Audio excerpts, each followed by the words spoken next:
Community health అధికారులను వెంటనే ప్రభుత్వ ఉద్యోగులుగా గుర్తించాలి. తక్షణమే వేతన సవరణ చేయాలని, 6 సంవత్సరాల సర్వీసు పూర్తి చేసుకున్న సిహెచ్ఓలను తక్షణమే రెగ్యులరైజ్ చేయాలని కూటమి ప్రభుత్వాన్ని డిమాండ్ చేసిన మాజీ శాసనసభ్యులు డాక్టర్ శ్రీ గోపిరెడ్డి శ్రీనివాసరెడ్డి గారు.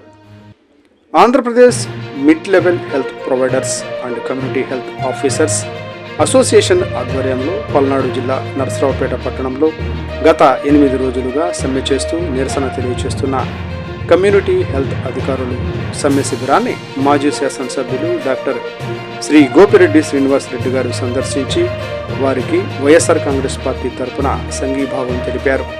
ఈ సందర్భంగా మీడియాతో మాట్లాడుతూ ఆయుష్మాన్ భారత్ తరఫున విలేజ్ హెల్త్ సెంటర్లో పనిచేస్తున్న కమ్యూనిటీ హెల్త్ అధికారులు ఈ కార్యక్రమంలో పల్నాడు జిల్లా రైతు సంఘం అధ్యక్షులు అన్నం పున్నారెడ్డి, మాజీ ST corporation director Palaparthi Venkateswararao, పట్టణ వైఎస్ఆర్ కాంగ్రెస్ పార్టీ నాయకులు షేక్ కరీముల్లా తదితరులు పాల్గొన్నారు.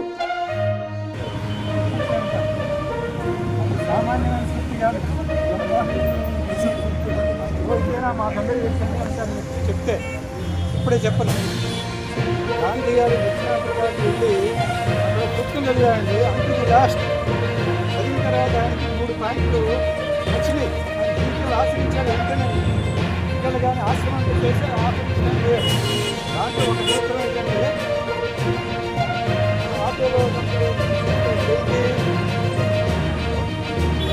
అందరూ బాగుండాలి, అందులో నేను ఉండాలి. అంటే చాలా సింపుల్.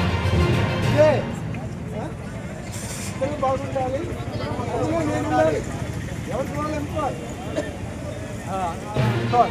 ఇట్లాగే ప్రభుత్వ విధానాలు కూడా ఏ ప్రాధాన్యాలు ఇస్తున్నారనే దాని మీద పరిస్థితి ఆధారపడుతున్న సమాజం. గత ప్రభుత్వం చూస్తే విద్య, వైద్యం, ఉపాధి, డాక్టర్ చెప్పినట్టుగా వైద్య రంగంలో మెడికల్ కాలేజీ సైతం 15 ఉపాధిలో కోర్టు నిర్మాణం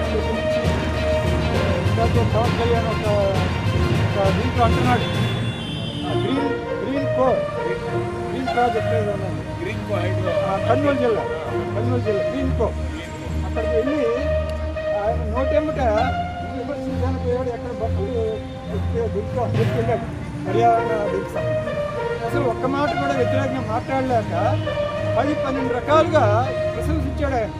ప్రపంచంలో ఎక్కడ లేదు, నిజంగా ప్రపంచంలో అంత పెద్ద లేదు గ్రీన్ కో ప్రాజెక్ట్. మరి జగన్